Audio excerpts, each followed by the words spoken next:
제가 사실 전공이 네. 2차 전지가 아니고요. 아, 사실은 반도체.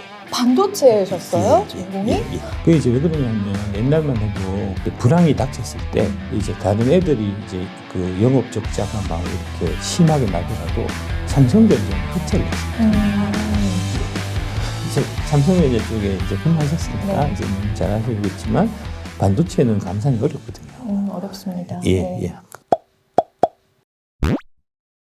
돈 버는 사람은 단순하게 생각합니다. 이 책에서는 변동성이 높은 주식 시장에서 어떻게 이 멘탈이 흔들리지 않고 인내심을 발휘할 수 있는지 그 하우투를 정확하게 여러분들께 말씀드립니다. 현실적인 조언과 더불어서 주식시장에서 실제로 어떻게 플레이해야 되는지 이런 구체적인 내용에 대해서도 제 책에 담았습니다. 네, 반갑습니다. 한주주입니다. 네, 오늘의 주주총회에서 모신 분은 요즘 왜 배터리 관련, 2차 전지 관련 투자가 굉장히 유명하고 각광을 받고 있잖아요. 그래서 2차 전지 분야에서 가장 정말 대단한 인기를 끌고 계신 분을 모셨습니다. 바로 배터리 아저씨로 더 잘 알려져 계시죠? 박순혁 이사님이십니다. 안녕하세요. 예, 반갑습니다. 저번에 이제 네. 지금 두 번째 뵙는 거죠? 네. 예. 지난번에 어스머니볼에서 한 일주일 좀 더 전에 한번 뵀었는데 그때 제가 진짜 2차 전지 관련된 부분을 많이 배웠습니다. 이제 대표님께 말씀을 드렸죠. 저희 이제 주주총회에도 출연을 해주시면 우리 주주님들께 2차 전지 관련 투자하시는 분들께 좀 더 유익한 정보를 전달을 해드릴 수 있을 것 같아가지고 정말 어렵게 모셨습니다. 대표님 감사합니다. 예, 고맙습니다. 대한민국 유튜브 진행자 중에서 이제 가장 좀 지성미가 있으시고 네, 감사합니다. 좀 엘레강스 하신 우리 한주주하고 제가 방송을 꼭 한번 해보고 싶다. 네. 그래서 좀 저를 좀 불러주시면 안 되냐 하고 제가 빌었죠. 아유. 말씀을 거꾸로 하십니까? 감사합니다. 예.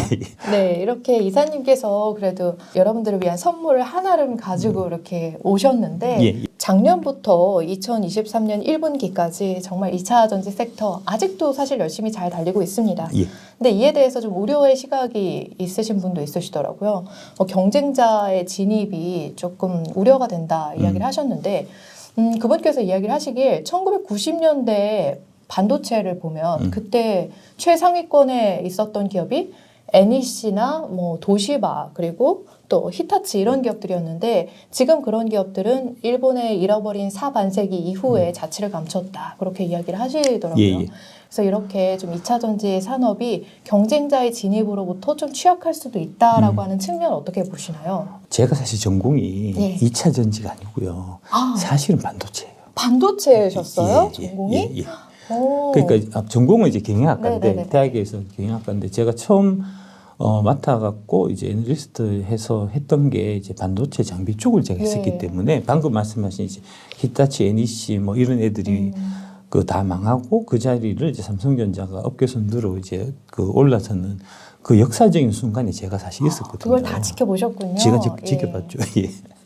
그래서 이제 그 부분하고는 확연하게 좀 다른 게 뭐냐면은 삼성전자가 이제 90년대 한 중후반부터 해서 이제 좀 선두로 나서서 이제 2000년대 들어갔고 계속해서 이제 그 격차를 벌려 나갔는데 네. 그 핵심적인 건 뭐냐면은 이제 우리가 흔히 지금 얘기하는 그 치킨 게임 예. 바로 그거예요. 예, 그렇죠. 결국은 여기서 이제 삼성전자 출신이시잖아요. 참. 그러니까 그때 예. 입사했어요. 몇 년도 저 입사하셨죠? 2010년도 정도에 예, 입사했는데 예, 예, 그때 예, 예. 2009, 8, 9년 이때가 치킨 게임 굉장히 예, 시작했어요. 예, 예, 예. 그래서 항상 불황일 때 삼성전자는 투자를 더 하고 예. 그래서 호황 사이클이 오면은 그 투자했던 걸로 격차를 벌려갖고 이제 그 앞서 나가고 돈을 왕창 벌어서 갖고 있다가 다음 불황 왔을 때 삼성전자는 그래도 살아남았는데 예. 그 다음 불황 왔을 때 나머지 회사들 일본 애들은 못 견디고 자빠지고 쓰러지고 뭐 이런 형태로 진행되어 온 그렇죠. 거고요. 그 경쟁력에 있어서 이제 제일 핵심 요인은 결국은 미세 공정, 나노 숫자를 줄이는 거. 반도체 웨이퍼에 이제 그 몇 개의 반도체가 그 칩이 나오는가가 이제 결국은 원가를 좌우하는 건데 그 이제 미세 선폭을 줄이면 줄일수록 이제 그 한 다이에서 웨이퍼에서 나올 수 있는 이제 그 개수가 칩 개수가 늘어나기 때문에 이제 경쟁을 계속했던 거고요. 예. 제가 처음 했을 때는 뭐 한 30나노부터 시작해서 그 다음에 뭐 20나노, 10나노 이렇게 이제 쭉 진행돼 온 거고 지금 현재 삼성전자의 가장 큰 위기는 지금 3나노죠. 지금 이나노까지 TSMC에서는 하고 있다고 하고요. 예. 그래서 이제 그게 가장 큰 지금 예. 문제죠. 30나노에서 20나노 내려올 때도 엄청나게 천문학적인 금액이 투자가 되는데 20에서 10나노 내려올 때는 더 큰 금액의 투자가 필요하고 20에서 5가 될 때는 또 더 큰 금액의 투자가 필요하고 5에서 3이 올 때는 또 더 큰 규모의 점점 이제 투자 금액이 늘어나는 반면에 점점 더 어려워지는. 그렇죠. 뭔가 킬링 포인트가 딱 있지 않으면은 그 벽을 넘기가 점점 더 어려워지는 것 같아요. 예. 그래서 그 미세화하는 데에 있어서 지금 좀 한계에 부딪힌 게 아닌가. 그렇죠. 그게 이제 결국은 삼성전자가 그동안 계속해서 갖고 있었던 깊고 높은 혜자가 점점 이렇게 사라져가는 그런 순간이 있는 게 아닌가라고 저는 사실은 판단하고 있고요. 그게 이제 왜 그러냐면 옛날만 해도 이게 불황이 닥쳤을 때 이제 다른 애들이 이제 그 영업 적자가 막 이렇게 심하게 나더라도 삼성전자는 흑자를 냈었거든요. 예. 지금은 얘기 들어보면은 다른 애들도 적자지만 올해 삼성전자 반도체 부분도 1차 분기 적자가 나는 걸로 제가 얘기를 들었거든요. 그거는 이제 제가 말씀드렸던 그런 이제 기술적인 격차가 점점 이제 축소되면서 다른 애들하고 이제 그 원가 경쟁력에서 우위가 과거처럼 좀 압도적이지 않은 상태가 아닌가. 그 얘기는 투자비가 너무 많이 들고. 예. 그래서 이제 그렇고 그 다음에 지금 여의도 일각에서 하는 얘기가 이제 삼성전자가 공급을 좀 줄이지 않겠나. 처음에 이제 그렇게 얘기하다가 삼성 쪽에서 우리는 인위적인 이제 감산은 없다라고 얘기하니까 그거를 이제 또 인위적인 감산은 없지만 이제 하다 보면 감산 되겠다는 식으로 인위적이지 않은 인위적이지 않은 자연적인 감산 뭐 이런 얘기를 하는데 이제 삼성전자 쪽에 이제 근무하셨으니까 이제 너무 잘 아시겠지만 반도체는 감산이 어렵거든요. 어렵습니다. 예. 그런데 지금 여의도에서 삼성전자를 푸시하기 위해 가지고 그 기본적인 것도 무시하고 거짓말을 한다고요. 지금 세울 수 있는 것처럼 줄일 수 있는 것처럼 얘기하거든요. 예. 지금 이제 아시겠지만 수급상에 있어서 심각한 미스매치가 있어갖고 지금 재고가 계속해서 누적되는 상태인데 제가 확인한 바에 의하면은 과거에 삼성전자가 이렇게 많은 양의 재고를 갖고 있었던 적이 없어요.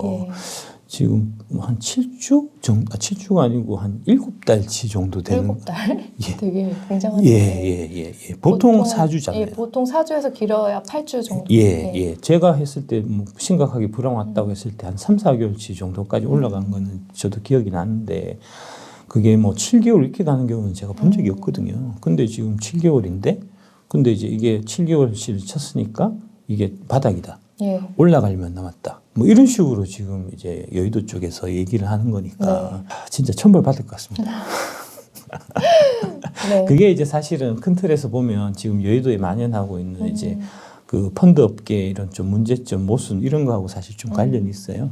제가 이제 그 2000년대 초반에 애널리스트하고 그다음에 저희가 이제 자산운용하고 할 때는 농펀드였습니다. 농펀드요? 예, 그러니까 이제 사는 것만. 펀드는 오로지 그렇죠. 사기만 하는. 그러니까 농에 투자한다. 예, 매수만 하는. 매수하는 펀드만 있었는데 그 이후에 이제 그 서지영 대표님이 그 이제 펀드 미래에서 펀드 운영하시던 그 무렵이 이제 펀드에서는 제일 황금기였고요. 2007년까지 서지영 대표님이 하시고 2008년도에 그만두셨는데 2008년도에 고점을 치고 미래에셋의 농펀드가 그 다음부터는 이제 계속해서 그 롱펀드에서 자금이 계속 빠졌어요. 그래서 이제 주식형 펀드가 그 이후에 이제 점점 사람들의 인기를 잃어갔고 그 이유는 이제 그러니까 그런 이제 롱펀드 같은 경우는 문제점이 이제 종합주가 지수에 어느 정도 좀 연동되는 형태가 되다 보니까 종합주가 지수가 계속해서 올라가면은 내가 주식형 펀드 가입한 게 이익이 잘 나는데 아시다시피 2010년부터 2020년까지 10년 동안은 우리가 박스피였기 때문에 주식형 펀드는 게 이익이 하나도 안 났어요. 재미가 없었어요. 수수료만 따박따박 나오고. 그래서 이제 사람들이 뭐 이거 말라고 맡기냐. 사실은 그래서 이제 지수 올라가는 거를 이제 맞춰야 된다는 얘기니까 손님이 지수 올라가는 걸 맞춰야 된다는 거니까 올라갈 것 같으면은 내가 이제 돈을 넣었다가 떨어질 것 같으면 빼가야 되는 이제 그런 거니까 사실 뭐 그거 알 거면 내가 직접 하지 말라고 펀드에 맡기겠습니까? 그래서 이제 그 주식형 펀드가 점점 쇠락해서 규모가 줄었고 그 대신에 나온 펀드가 지금 이제 여의도 쪽에서 많이 하고 있는 이제 사모펀드 쪽에서 롱숏 펀드예요. 예, 롱하고 숏하고 그러니까 이제 특정 주식은 사고 특정 주식은 팔고 공매를 쳐서 시장은 이제 이분하게 예. 주가 지수가 올라가든 내려가든 상관없이 다만 내가 이제 매수를 많이 한 쪽이 그 매도를 한 쪽보다 더 수익률이 좋으면 예. 이제 떨어질 때는 덜 떨어진다든지 올라갈 때는 더 많이 올라가든지 그런 형태가 되면은 이제 수익이 나는 이제 그런 구조로 이제 바뀐 거고요. 약간 해칭 전략을 쓰는 예, 거예요. 그게 이제 한국형 헤지 펀드 이런 형태가 된 거고요. 그러다 보니까 지금 이제 금감원이나 금융위나 이런 데서 이제 그 개인 투자자들이 공매도 좀 금지해라, 공매도 좀 불법 공매도 하는 거 좀 이렇게 어떻게 좀 막아봐라라고 백날 천날 얘기를 해도 안 들어주는 게 그 우리 지금 펀드의 주력이 바로 그 사모펀드, 헤지 펀드들이 이제 롱숏 전략을 갖고 가는 그 펀드가 제일 메인이 돼 있기 때문에 그렇거든요. 그다음에 그 헤지 펀드 같은 경우에 주로 가입하시는 분들이 이제 사모펀드는 3억 이상 돼야 가입을 하니까 네. 부자들만 가입돼 있어요. 예. 강남권의 부자들이 3억 이상이면 수익이 괜찮나요? 그 펀드들이 수익이 계속 괜찮았습니다. 오, 지난 이제 한 뭐 그렇군요. 4, 5년 동안. 네. 예. 그래서 이제 그러다 보니까 사실 뭐 저도 좀 재산가들 좀 만나 보면 그분들은 항상 생각하시는 게 돈 많이 버는 게 중요한 게 아니에요. 일단 원금 안 가지고 지키는 게 예, 문제다. 예, 이익이 따박따박 나는 게 좋은데 롱숏 하는 애들이 계속 그런 식으로 이익을 따박따박 내줬었거든요. 그래서 이제 그런 형태로 지금 이제 주식시장이 사실 많이 좀 왜곡이 돼 있는 상태고요. 작년 11월, 12월 달에 이제 여의도 쪽 롱숏 펀드에서 주로 이제 채택했던 전략이 바로 반도체를 롱하고 예. 2차 전지를 숏한 거거든요. 그래서 지금 반도체가 사실은 그 이후에 아주 지금 업황이 나빠지고 계속해서 이제 침체 일로로 들어가고 있음에도 불구하고 뭐 대형 프로 제가 맨날 욕하는 뭐 대형 프로나 기타 이제 증권 방송 쪽에서 애널리스트들 리서센터장들이 나와서 한결같이 하는 얘기가 반도체는 바닥을 찍었다. 이자는 고점이다. 그런 식으로 얘기를 한다는 거죠. 지금 그런 분위기가 아직도 있다고 생각하시나요? 그렇습니다. 예, 그렇습니다. 여전히 지금 이제 그 상황이 계속 지속되고 있는 상태고요. 네네네. 이거를 빨리 뭐 이렇게 흐름을 반전시키지 않으면 지금 이제 그 롱숏을 했던 그런 펀드들은 심각한 손실이 불가피한 이제 그런 상황이고 그거는 결국은 이제 그 롱숏 펀드를 주로 많이 이용했었던 부자들이 재산이 손해를 보는. 그러면 고객을 또 잃어버리는. 그렇죠. 예, 그렇죠. 이제 그런 형태로 될 수 있기 때문에 지금 이 관련해서 여러 가지 잡음들 말도 안 되는 이제 2차 전지 관련해서 지나치게 그 과열돼 있다든지 예, 2차 전지 투자하는 사람들이 지금 마치 그 종교 집단 같다든지 배터리 아저씨가 마치 교주 같다든지 이런 얘기들이 지금 나온다는 거죠. 이렇게 지금 구체적인 근거를 들어서 이야기를 해주시니까 훨씬 더 납득이 쉬운 것 같아요. 그런 여의도의 뒷사정들을 저희가 어떻게 알겠어요.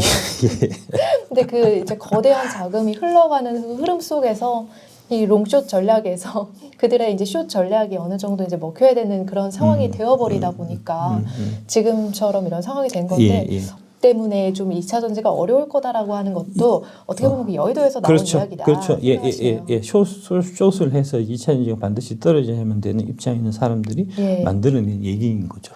그런 그렇고, 입장으로 보시는군요. 그렇고 이제 반도체 쪽하고는 이제 얘기 자체가 좀 다른 부분이, 그러니까 반도체 쪽에서는 이제 그 D램 쪽 이쪽은 이제 결국은 승패를 낼 수 있는 부분이 이제 강력한 시설 투자를 설비 투자를 해서 나노 숫자를 줄이는 이제 이 경쟁 딱 하나의 포인트만 사실 있었던 거고요. 배터리는 그렇지 않아요. 배터리는 이제 일단 가장 근본적인 거는 이제 그 양극재 쪽에 하이니켈 90까지 가는 이제 뭐 90 이상 가는 해서 계속해서 이제 에너지 밀도를 높이는 이제 그게 지금 현재는 제일 메인 경쟁력인데 그 경쟁력만 있는 건 아니거든요. 추가적으로 이제 폼팩터 측면에 있어 갖고 우리가 주력을 하고 있는 이제 파우치가 이제 각형이나 원통형보다는 월등하게 싸고 그다음에 가볍고 이제 부피가 적은 배터리니까 그런 이제 폼팩터 경쟁 쪽 부분에 있어서도 우리가 많이 앞서 있고 그다음에 이제 원통형 쪽에서 지금 46 시리즈로 가는 이제 46 형태로 규격을 키우는 형태 그 경쟁이 지금 이제 사실은 불붙어 있는데 그 46 관련해서 지금 트라이하고 있는 데가 이제 우리나라는 LG엔솔, 삼성 SDI가 있고 이제 일본의 파나소닉이 있고 그다음에 테슬라가 이제 사륙을 한다고 이제 지금 얘기가 지금 진행되고 있는 상태고 그다음에 사실 중국 쪽에 이제 CATL 이런 쪽도 사륙을 좀 욕심을 내고 있어요. 예. 근데 이제 그런 상황에서 저희가 이제 업계에 돌아가는 상황이나 여러 가지 얘기들을 쭉 종합해서 이제 보면 네. 우리만 가능한 상태입니다. 지금 사륙 지금은. 쪽은 네. 예. 파나소닉이나 뭐 테슬라나 CATL이나 다 잘 진도가 안 나가고 있고요. 예. 우리만 지금 진도를 뽑고 있는 상태여갖고 네. LG엔솔, 삼성 SDI. 그래서 이제 폼팩터 측면에 있어서도 우리가 강점이 있고 그 뭐 화재 안정성 부분이라든지 그런 부분도 우리가 앞서 있고. 그렇더라고요. 그 예. 기술적인 분야에서 이제 우리가 앞서 있는지를 본다기보다는 예. 이 경쟁자의 진입을 이야기할 때는 현재 이제 매출로서 이렇게 나래비를 세워서 보니까 우리가 좀 경쟁이 어렵겠는데라고 하는 관점으로 생각을 하게 되는 것 같아요. 예. 그러니까 그것도 일종의 프로파간다죠. 아. 예. 계속 그 얘기를 하는 거죠. 예. 계속 그 얘기해서 그 표를 그 보면서 표를 SNE에서 만든 그 표를 계속해서 이제 이제 기사하고 방송에서 되풀이해서 얘기하고 하니까 사람들이 이제 그걸 계속 들으니까 아 중국의 CATL이 앞서 있구나 이런 식으로 그렇게. 이제 은연중에 받아들이는 이제 그런 네. 형태가 되는 거고 근데 이제 그 데이터 자체가 오염되어 있는 데이터니까요. 예. 그러니까 이제 중국 시장에 그 중국 공산당 정부가 밀어주게 해서 이제 생기는 그런 좀 오염된 데이터라서 그 부분을 제외하고 보면 중국이 한 번도 한국을 앞선 적이 없어요. 예. 이제 뭐 그 격차는 앞으로